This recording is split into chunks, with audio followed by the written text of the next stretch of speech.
AP assembly media point వద్ద YSRCP MLA రోజా మాట్లాడుతున్నారు. Live చూద్దాం.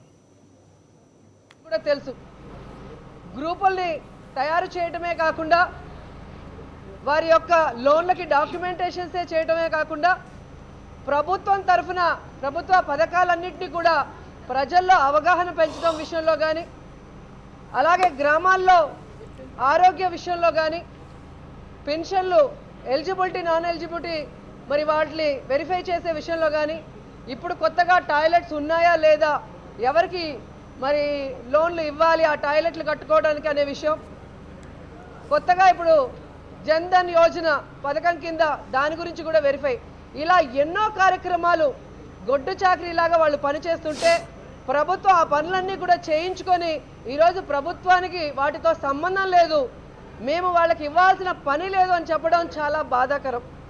ఈరోజు 27,000 మంది యానిమేటర్స్ ఉంటే దాంట్లో దాదాపుగా 65% మహిళలు ఉన్నారు.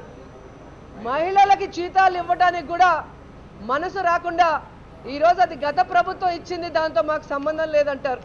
ఇదే చంద్రబాబు నాయుడు గారు ప్రతిపక్షంలో ఉన్నప్పుడు సెర్ఫ్ని ప్రభుత్వ సంస్థగా గుర్తించాలి, మరి యానిమేటర్స్ అందరినీ కూడా ప్రభుత్వ ఉద్యోగులుగా గుర్తించాలి, మేము ప్రభుత్వంలోకి వచ్చిన తర్వాత ఇవన్నీ కూడా చేస్తామని చెప్పారు.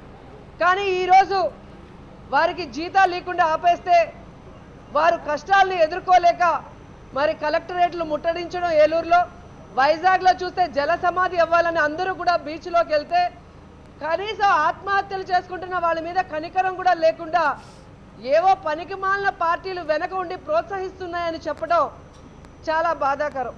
అంటే ప్రతిపక్షంలో ఉన్నప్పుడు చంద్రబాబు నాయుడు గారు చేసిన ధర్నాలు కానీ సపోర్ట్ చేసిన విధానం కూడా మరి వాళ్ళది పనికి మాలిన పార్టీ అని కూడా నేను ప్రశ్నిస్తున్నాను.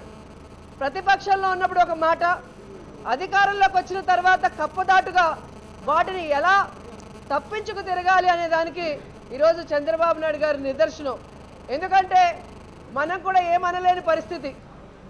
ఆయన ఈరోజు వయసు పైపడటం వల్ల పాదయాత్రలో చేసిన వాగ్దానాలు మర్చిపోయారు, అలాగే ఆయన ఏవైతే ఉద్యమాలు చేశారో అవి మర్చిపోయారు, ఏవైతే మేనిఫెస్టోలో పెట్టారో అవి మర్చిపోయారు, ముఖ్యమంత్రి అయిన తర్వాత సంతకం చేసినప్పుడు ఏవైతే చెప్పారో అన్నీ కూడా మర్చిపోయారు.